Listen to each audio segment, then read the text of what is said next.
On this episode of Skills Change Lives with City and Guilds, I have the privilege of speaking to Denise McAdam, stylist to the royal family, and in fact was awarded the Victorian Medal back in 2010 by the Queen, has worked with all the top supermodels, to name a few, Cindy Crawford and Yaslin Le Bon, and of course worked with all the great photographers, Lord Snowdon, Norman Parkinson, and I'm sure many others that we're going to hear about very shortly. But interestingly, Denise's career really started after she had been at Telford College studying her City and Guilds in hairdressing, and she got her first lucky break working for none less the Princess Grace of Monaco, former actress Grace Kelly. Let's find out more how Denise's illustrious career really got started.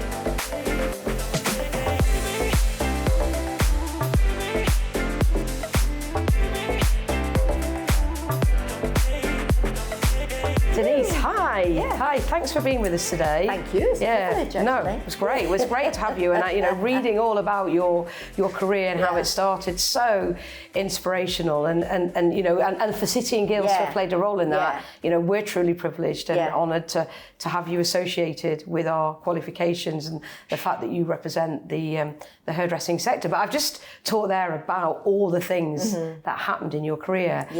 All starting quite humbly, really, with you going to college and taking your City and Guilds. So tell us a little bit more. Yeah, I think college opened up a whole world. That really, I came from a small village called Pennycook, which nobody knew how to spell and I really didn't realise there was a whole world out there. I knew that if I turned right in the mornings, it took me to Edinburgh, but I often wondered which would happen if I turned left. I was very fortunate from my parents as well, believing in education and things like that, and I started on the road to nursing. You do a pre-thing where you go into the hospital and you have a bit of experience and things like that, which led me to being in St Andrew's Square station in Edinburgh and buying a magazine all about glamorous people, and I think Princess Anne was in it. I think her wedding had been shortly before, and a chap called Michael Rasser had a big salon in London and LA and was doing movies, and it all sounded very glamorous. And you weren't there in Edinburgh. And all I learned, in this sort of practical side of nursing was how many folds there were on the hat, and that I'd always be second best to a doctor. So it was a bit like, it just didn't. I was more creative. I was creative at school. Yeah. And in those days with creative talents, it was more would be the sewing teacher, which I was, always first at sewing. So I'd be waiting in for the Singer sewing machine repairman for the class. I'd be smocking for the rest of my life, wearing Laura Ashley. Or you possibly girls maybe did art, but as my father would say, it's not a real job in those days. If I'd known about set designing and things like that, which we didn't. Anyway, I actually went to the library and phoned the BBC and said I wanted to be a hair and makeup artist. Wow. And even before you'd gone to college then? Yeah, just before I college. They told me that it would do me good to do a college City and Guilds, but it would be good if I went to a salon. So I tried to, as I worked home up the hill, I tried to work the curry shop, how I was going to tell my father that I'm not going to college and I'm not going to do my Scottish hires. I've got to get to hairdressing. I have very curly hair. I've never been to a hairdresser in my life. Really? My mum cut my hair. Wow. With a bowl over your head. No, I just had curly hair. She just cut wee bits off Yes, it. As you can see, I've blow dried it for you today. Oh, I'm very, very honoured. In my best ability. But anyway, long story short, my dad actually went absolutely crazy. But then he came back, and fortunately for me, he was in Edinburgh, and he was very near a salon called Green's of Edinburgh, which is a huge establishment. Right. And he went in there and organised for me to have an interview. Oh, brilliant. And so he did get behind you in the end then? What he liked was the fact that you went to college and you did City and Guilds.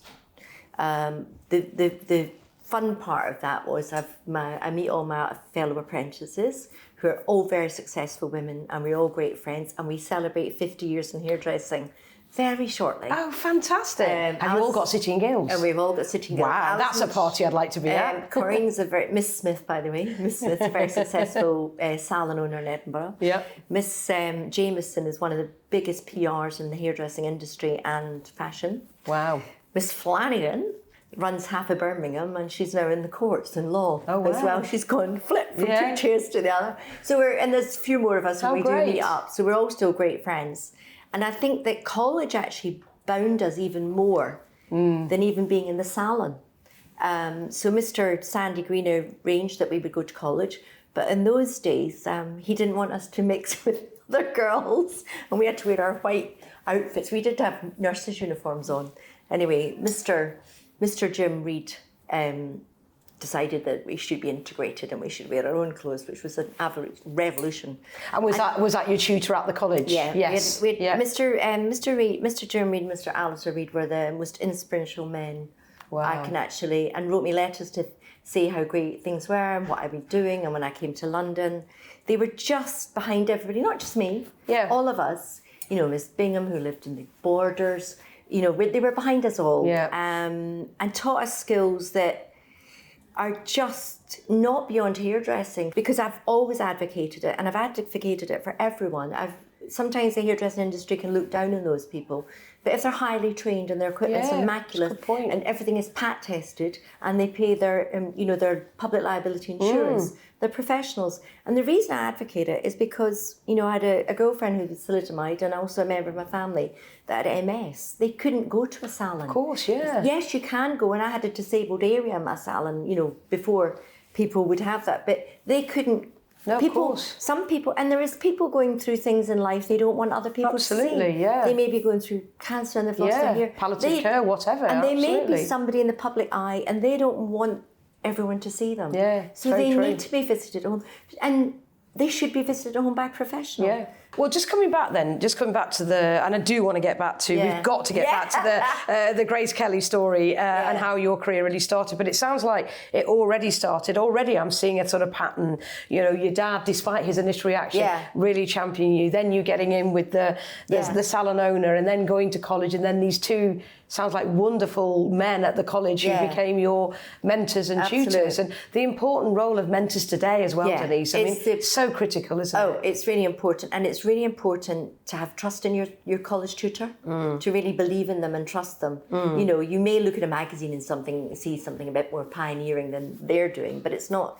They're giving you the great skills, the grassroots skills, the strong, just from shampooing hair properly, massaging. Also, understanding what hair is. Yes. What is hair? Because it's very different. You could go into a salon today and you could ask somebody what hair is, and they might look at you like. But you'll find any good designer will know where all their fabric came from. Yep. They'll know how it was sourced. They'll know everything about it. So we need to be educated in, you know, how much protein's in the hair, everything about hair, the layers in the hair. It was all new science then, and they brought that science to us. So much so that while they were launching their very first sort of view into hair, it just come via the medical profession. It was the first time you could actually see the cuticle, the cortex, and the medulla, and all these layers of the hair.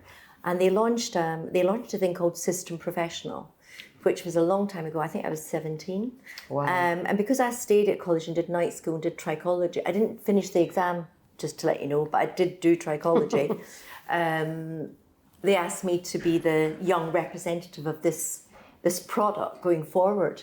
And it's always, you know, so the research of hair and what hair is as important, you know, than the hairdressing side of it. Yeah, exactly. You don't realise that, do you? Yeah, of course you do.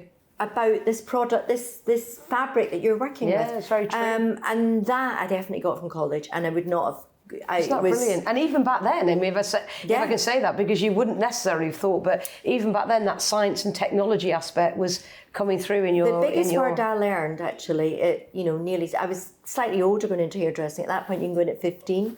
I was 16, nearly 17. So is the word adorn, you know, is about, you know, that.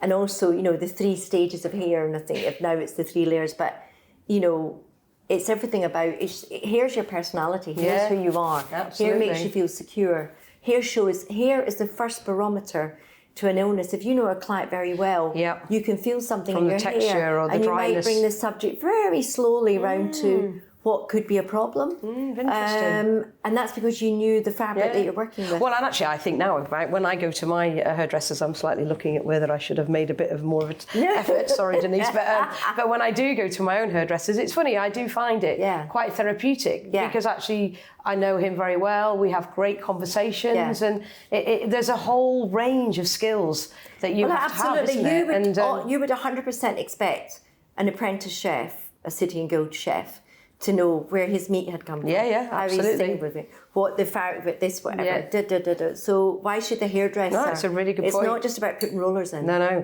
So let's go right back then. So we've gone to college. We've also, obviously you're doing your apprenticeship in the true style of an apprenticeship, and then you get your first lucky break with. Princess Grace of Monaco.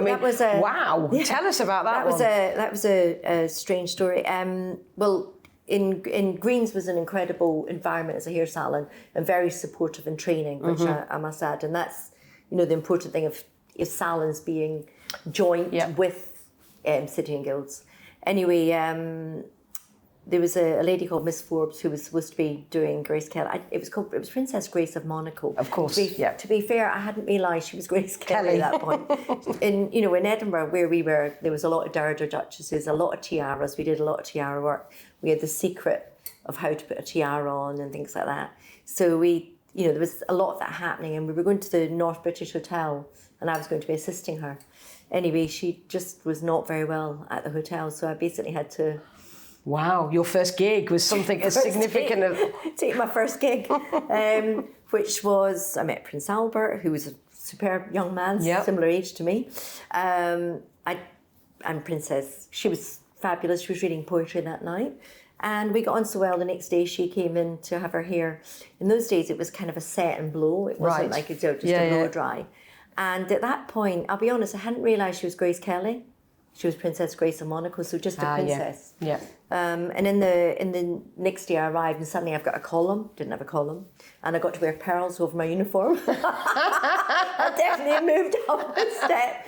And she came in to have her hair, blow dried and set, and then all of a sudden she absolutely had an aura. She looked like Hollywood. She had kind of the you could just tell. on, and the Hermes scarf. She was beautiful. Like that. She was stunning, and, wasn't she? Mr. Sandy Green said, how did you get on last night with Princess Grace of Monaco? And Miss Morrison said, well, Grace Kelly's here now. And I went, Grace Kelly? And she went, the same Grace person. Kelly. Oh my God. And then I was trembling. I hadn't realised that she was Grace Kelly. And how old were you at that point, if you don't mind me? I was 18 and a half, going on 19. And she was absolutely fabulous. She had a lady in waiting with her who looked like a little gun in her handbag, but I now know there was a lighter, because I thought, God almighty, if I get this wrong, you're going to shoot me. She was absolutely fabulous, very relaxing. And to be honest, the skills that I'd learned from college and being self-worth of what you were doing, it didn't really faze me. But with Greens and everything, I had learned to speak the right way or know when to stop say. Or not change your accent or who you wear or anything, but just to be gracious, polite. Absolutely. Curtsying was still around. Yes. People did it anyway, and they still do in royal families now. So all of these skills were part of the hair. Yes, the hair was good, absolutely. As she asked to do once more before she left, Edinburgh, but all the other things went with it. And a team of very supportive girls. In fact, So did you carry on then doing anything with her in the future? Because she came to Edinburgh and she disappeared into the thing. But I entered a Klein competition which I won, and then I entered something when I won a competition to go to Michael John's masterclass. Oh right, yeah. So I was 19 and a half and I went to London. And this was the people I'd read about in the magazine. I was never going to see Michael. So I went on the masterclass for 5 days. And I wanted to still go to film, go to the BBC. And at the end of it, they asked me if I would think of coming to London and joining their session team. They'd set up the very first agency in London. Well, now there's millions of them. Of course. And the next thing, I came home and I actually got a letter from them inviting me to join them. So...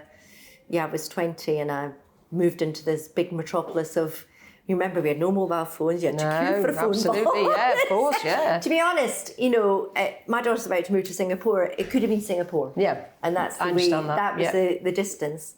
And I started at Michael John. At that point, you're observing, you're going out with session people on the agency side. There was another very well-known hairdresser with me at the time, Andrew Collins. Oh yeah. And so he used to cut my mum's hair. Yeah, there you go. So we were together, and we were going out, and we would do, at the beginning then you would do, shoots that you might want not to talk about anymore, right? There were very strange things going on the back of Holborn. But anyway, you just wanted to, put it this way, my chignons never moved.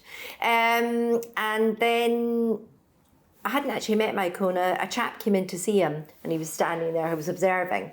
And it was Hugh Rumble he was a big name in Wella. And he came in to see Michael, and he looked over and he went, and he had visited us at Telford College because Mr. Reid got everybody, he got Vidal in there, he got all the top people. So he really got that in. It was obviously a really progressive college, wasn't it, to bring the industry inside? He took us to London. He brought us to London to, I think, Shepherd's Bush, a big thing, and I saw Michael on stage. Right. And that was it. It was, and that was incredible.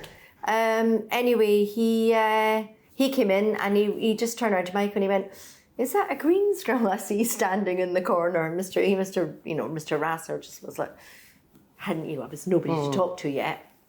And then he called me in and he said, "Somebody said that your skills, that you could put a tiara on.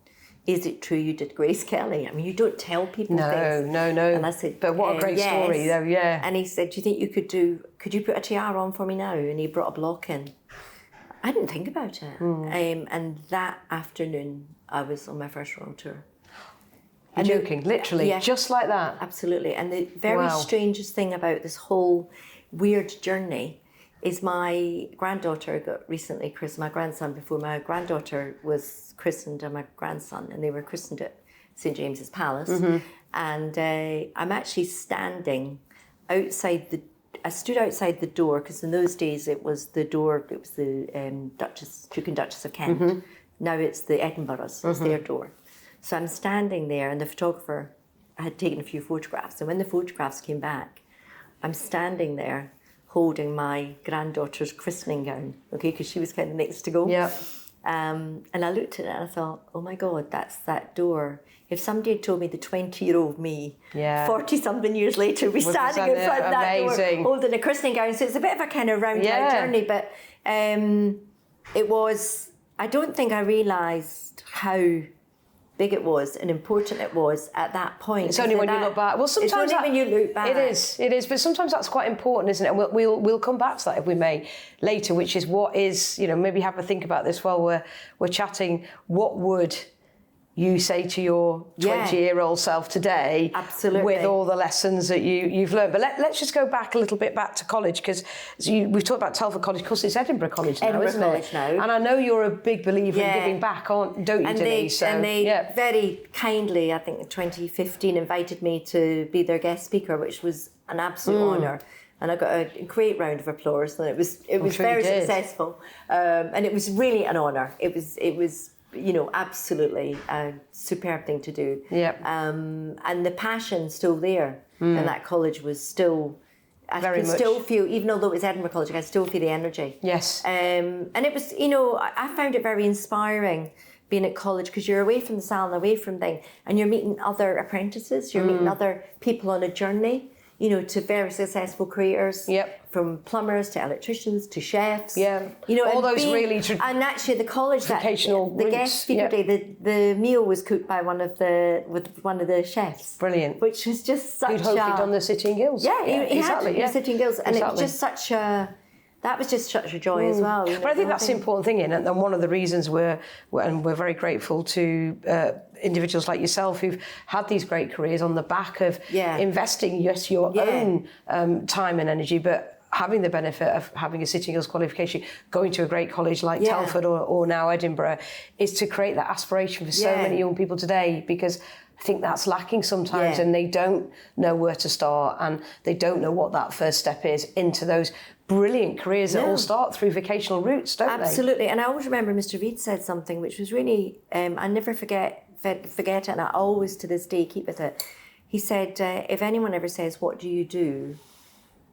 don't think of anything to say. Some people don't want to say hairdresser because they'll look to the other corner, look for the lawyer they could talk to. Right. He said, always be proud of saying hairdresser. And secondly, you're not just a hairdresser, you're a City and Guilds hairdresser. Brilliant. Right? And he always said that. And it's really strangest thing, because there was one time in Passport where you put your career, your whatever on the, and when I had the salon, even one of my colourists, he put director, because they were called colour director. I said, you're a colourist, you're a hairdresser? No, it sounds better. So often, you know, I've even been in situations where you say, what do you do? And they'll go hairdresser, and they'll go, duh, turn the other way. But I, 100%, when anyone ever says, what do you do?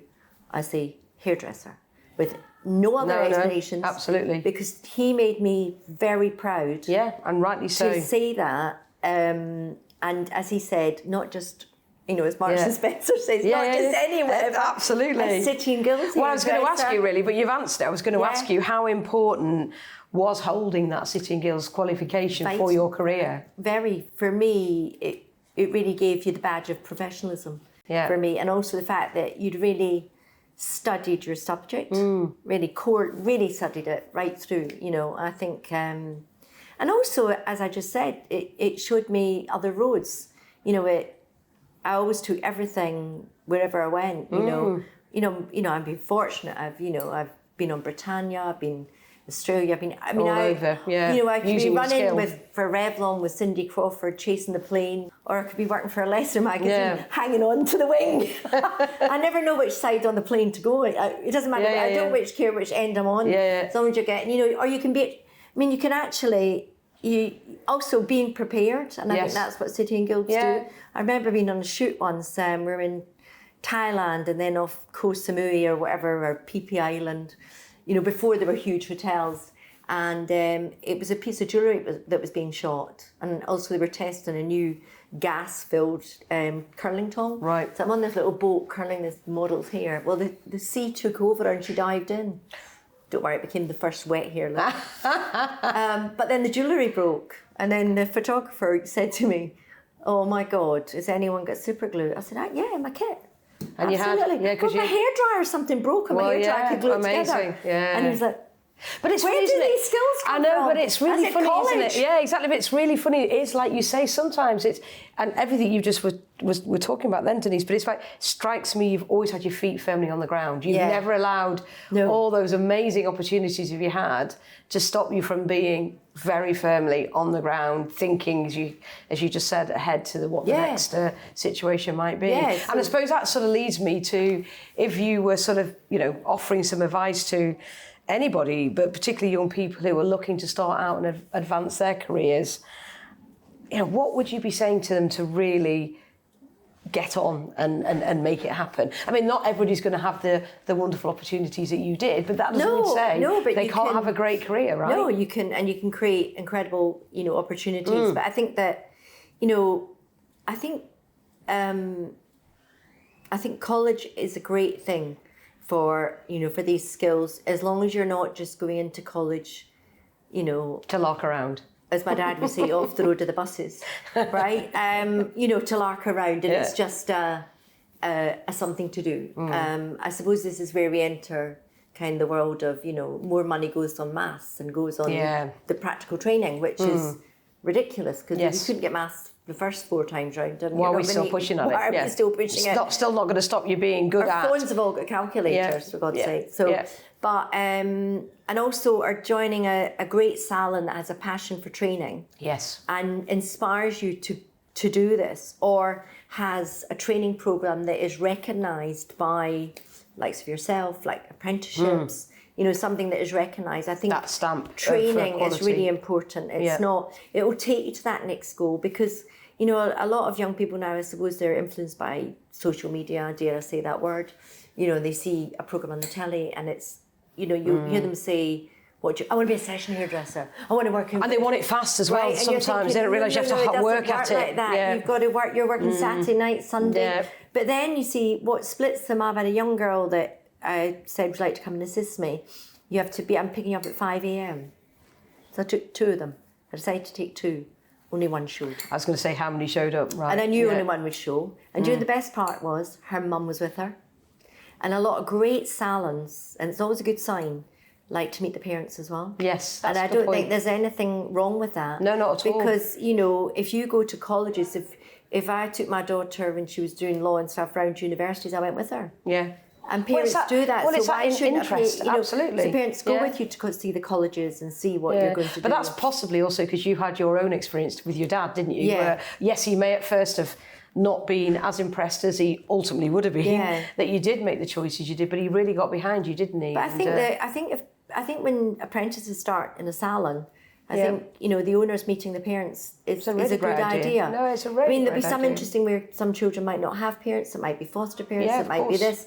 They might not have that, but they might have somebody inspirational that you'd like to bring along, just so you have someone that you know is supporting them when it's an early morning, a late night, they've been long on their feet all day, or they don't understand what the goal is. That's a really great... Well, I think it goes back to that earlier part of our conversation about the important role, I think even more so today, of mentors, even informally, that important role. But we said before, didn't we, looking back now at your 18, 20-year-old self, what would you change, or what advice would you be giving to that 20-year-old Denise based on what you now know? I suppose in the creative side, having been good at art and things like that, there's an element where hair and makeup is a creative skill that I found a genre to get into things I wanted to do. But when I look back, sometimes I think maybe that I find film passion, I find continuity. I think maybe if I was to look back, there's possibly that I would have gone the same route, but maybe stayed with the film a bit more. Right. Stayed with film, because what happened is session work took over, and it was an amazing, don't take me wrong, you travel the world, it's an incredible life. But I still sometimes hanger over film to have stayed where I stayed with something that you start, middle and end. But then you do wig making and you do everything like that. So these skills, I did wig making at college. Those skills are superb. So I'm an expert in hair loss or helping people with wigs and cancer because of what I did at college. But I was doing it at that point to be on film, to work on films. You didn't realise you were going to be doing it in the way that you did. So I think at colleges, looking at the broader side that hairdressing can take you into. But I think it goes back to what we were talking about throughout this whole interview, really, and your whole style and approach that just oozes out of you, which is that ease of conversation, but also knowing when it's the right time and not the right time, and I think that is just a skill that you acquire as well as watching others. You watch a movie. What did I watch recently downloaded on plane? Mr. Malcolm's List. All I'm looking at is the hair. Right? I went, budget was good for hair. Look at it. Oh my God, it's fabulous. Every core. And then I'll go, budget was low for hair. The finger waves aren't even joining up. Okay, so I'm not critic to the hairdresser, and I wait till all the things come out. Even at the BAFTAs and things, I watch. Thank the Lord now, hair and makeup are finally getting the front line. Yeah, they do, don't they? Yes, right? yeah. And fabulous Kerry Warren, all the people that I can think of, names that are getting great awards now, which they way deserve, because the intricacy into that hair. Is absolutely. Now these are skills that you learn in colleges. These are skills that you learn at specialised places. But college gave me the core of that. Great. Right? The core of that skill. And the wig making and everything. And then, for Michael, I was very lucky to work on I forgot the name now, Tina Turner's wigs. Did you? And on, what's her name? Oh God. Names disappear sometimes. Yes. Some of the greatest stars in the world work on their wigs. Fantastic. And I've still got now one of my boxes that they let me keep. Have you? A beautiful leather box for somebody special's wigs. And then you'll be on jobs with Elizabeth Taylor, Liza Minnelli. You've definitely got a book in you. Somewhere there is a book in all those stories. I think somebody writes that I did Frank Sinatra's hair. I never did Frank Sinatra's hair. I was with Frank Sinatra, and we did actually play one game. I won 4 holes of golf. Right. I happened to be invited I was staying on Britannia, and they were having a dinner party that night, and he was. I think it was him that was quite superstitious, and. Bob Hope had taken unwell, so Dolores Hope was coming on her own. Right. And I was staying at Walter Annenberg's house in Palm Springs, and the PA was sent down to see me, just to check I had a pretty dress. Do you have a pretty dress to wear to supper tonight? Well, I'd come from Britannia, and you didn't get your dinner unless you had a dress. You had a pretty dress on, exactly. Yeah. You weren't getting fed. And trust me, I like to be fed. Yeah. And she said, well, you know, you're going to have to come to the dinner tonight because we need the 14th person. Wow. So this was this unique dinner party, like you can never talk about it, you know. Yeah.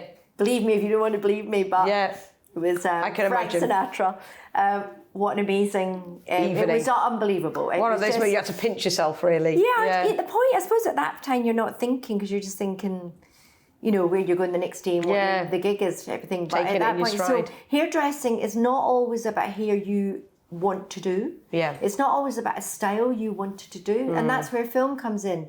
It's often because you're creating a period. So sometimes you might do hair because you're great at putting a tiara on, but it might not be, you know, whereas you might do a great bob, a fabulous haircut, which you'd love. Look at, oh my God, the haircut's amazing. It's love. And then you'll do this. So, you know, often I might say, don't judge me on Princess Anne or something like that, but do judge me on her because she's a fabulous woman. Yeah. But, you know, hairdressing, you have to be, it's not just about you. Yes. It's not about... It's the whole experience, the whole person. So you have to learn how to create what that person wants. And maybe with your guidance, but some people have a style that never moves, as of the late Queen.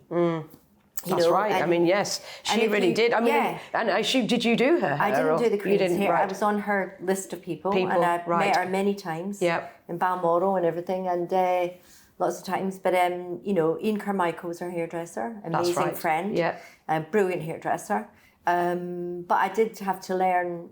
I did learn the technique in the event you were needed. In the event you were needed. Yes, of course. There's, you know, a couple of people there, and you know, we're talking pin curls and things like that, which people say are dying skills, but they're not, because they're actually coming back. But people are doing it on a TikTok way. Right. Yeah. So, but it's the same turn, it's the same barrel, it's the same. And what about the current king, the King Charles? The King Charles.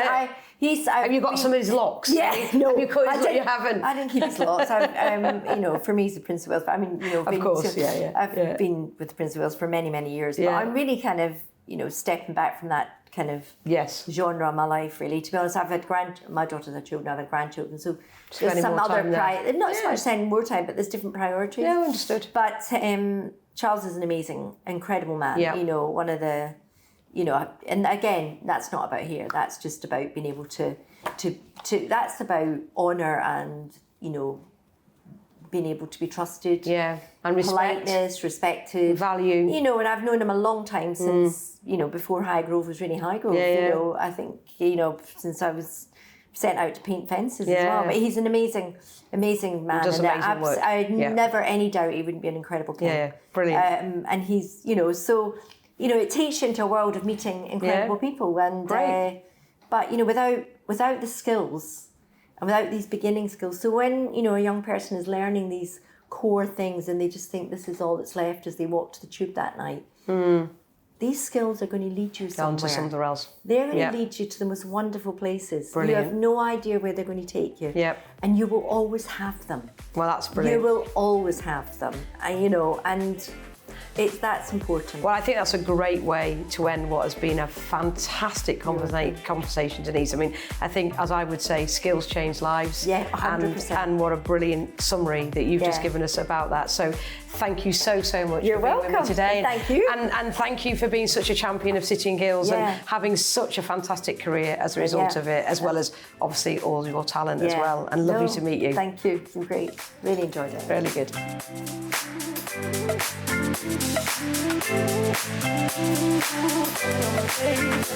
Hey,